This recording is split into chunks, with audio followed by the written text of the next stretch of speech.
রাসূল সাল্লাল্লাহু আলাইহি সাল্লাম মক্কা বিজয় করার পরে একটু চিন্তা করেন, মক্কা যখন বিজয় করলেন এর আগে আল্লাহ রসুলকে কি পরিমাণ কষ্ট দিয়েছে মক্কার লোকেরা, সাহাবায়ে কেরামকে কি পরিমাণ কষ্ট দিয়েছে।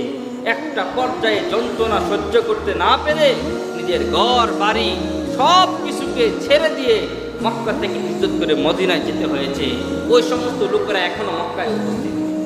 রাসূল সাল্লাল্লাহু আলাইহি সাল্লাম সবাইকে আমভাবে ক্ষমার ঘোষণা দিয়ে দিয়েছে। সুবহানাল্লাহ। ক্ষমা, আজকে তোমাদের ক্ষমা, তোমাদের সাথে আমার কোনো প্রতিশোধ নাই, তোমরা যা করেছো সবগুলো আমি ক্ষমা করে দিয়েছি। স্বপ্ন দেখলেন উনি কাবায় উমরা করতেছেন। সুবহানাল্লাহ বলেন, উমরা করতেছেন। সাহাবায়ে কেরামকে বললেন, ও আমার সাহাবীরা, আমি তো স্বপ্নে দেখেছি আমি উমরা করতেছি, তোমরা কে কে প্রস্তুত আছো উমরা করার জন্য রওনা হবো। রাসূল সাল্লাল্লাহু আলাইহি সাল্লাম সাহাবায়ে কেরামদেরকে সাথে নিয়ে উমরা করার জন্য রওনা হয়েছে। এই সংবাদ মক্কার মুশরিকদের কাছে পৌঁছায় গেল যে মুহাম্মদ মক্কাতে উমরা করার জন্য আসতেছে। হুদায়বিয়ার প্রান্তরে যখন আল্লাহ রসুল আসলেন বাধাগ্রস্ত হলেন। মক্কা থেকে জানানো হলো এই বছর উমরা করতে পারবে না। একটা চুক্তি হলো, যে চুক্তির মধ্যে মুসলমানদের উপর বিভিন্ন প্রকার জুলুম নির্যাতন চাপাই দেওয়া হলো। এরপরও আল্লাহ রসুল চুক্তি করলেন, লম্বা সময়ের চুক্তি অনুযায়ী কেউ কারোর সাথে আর কোনো যুদ্ধ করবে না, কোনো মারামারি কাটাকাটি হবে না, যার যার মতো করে চলবে। আর মুহাম্মদ সাল্লাল্লাহু আলাইহি সাল্লাম আগামী বছর উমরা করতে পারবেন। রাসূল সাল্লাল্লাহু আলাইহি সাল্লাম চুক্তিকে মেনে নিলেন। চুক্তিতে অনেকগুলো বিষয় আলোচনা হয়েছে, এগুলো এখন আলোচনার সুযোগ নেই। রাসূল সাল্লাল্লাহু আলাইহি সাল্লাম চুক্তি মেনে নিয়ে ফিরে গেলেন মদিনাতে। আবার উমরা করতে পারেন নাই। নিজের বাড়ি, নিজের ঘর সব কিছু মক্কাতে আছে, বংশের সমস্ত লোকেরা মক্কাতে আছে, এরপরও আল্লাহ রসুলকে উমরা করতে তারা দিল না। আল্লাহ রসুল সাল্লাল্লাহু আলাইহি সাল্লাম এক বৎসরের মধ্যে এই সুবর্ণ সুযোগকে কাজে লাগিয়ে বিভিন্ন দেশে চিঠি পাঠালেন, দ্বীনের দাওয়াত দিলেন। এই এক বৎসরের দাওয়াতে এত পরিমাণ লোক মুসলমান হলো যে অনেক গুণ বেশি মুসলমান হয়ে গেল। আল্লাহ রসুলের কথা শুনে, সুন্দর বাণী শুনে কালিমা পড়ে মুসলমান হয়ে গেল। পরের বৎসর ৮ম হিজরিতে আল্লাহ রসুল সাল্লাল্লাহু আলাইহি ওয়াসাল্লাম রমাদানুল মুবারকের বারটা ছিল শুক্রবার।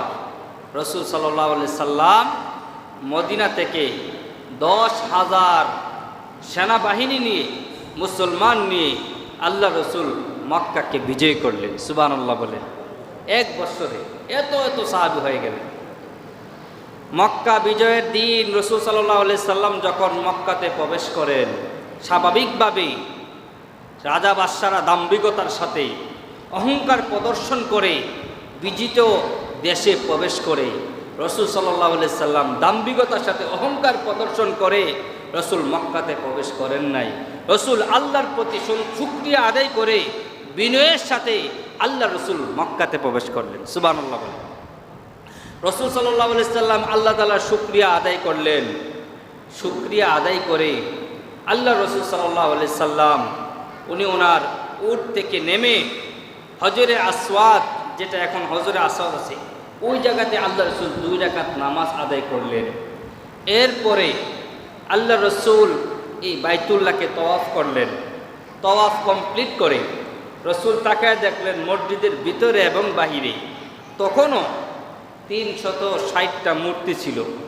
আল্লাহ রসুলের হাতে লাঠি ছিল। এই লাঠি নিয়ে এক একটার গর্দানের মধ্যে লাঠি দিয়ে আঘাত করেন। আর আল্লাহ রসুল সাল্লাল্লাহু আলাইহি সাল্লাম বলতে থাকলেন, কুল জা আল হাক্কু ওয়া যাহাকাল বাতিল ইন্নাল বাতিলা কানা যাহুকা।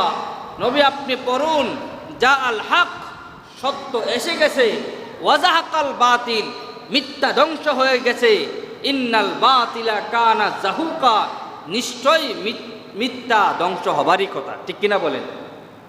এই কথাগুলো বলে বলে এক একটা মূর্তির মধ্যে আঘাত করে করে এগুলোকে ভেঙে সানখান করে দিয়েছে। সুবহানাল্লাহ।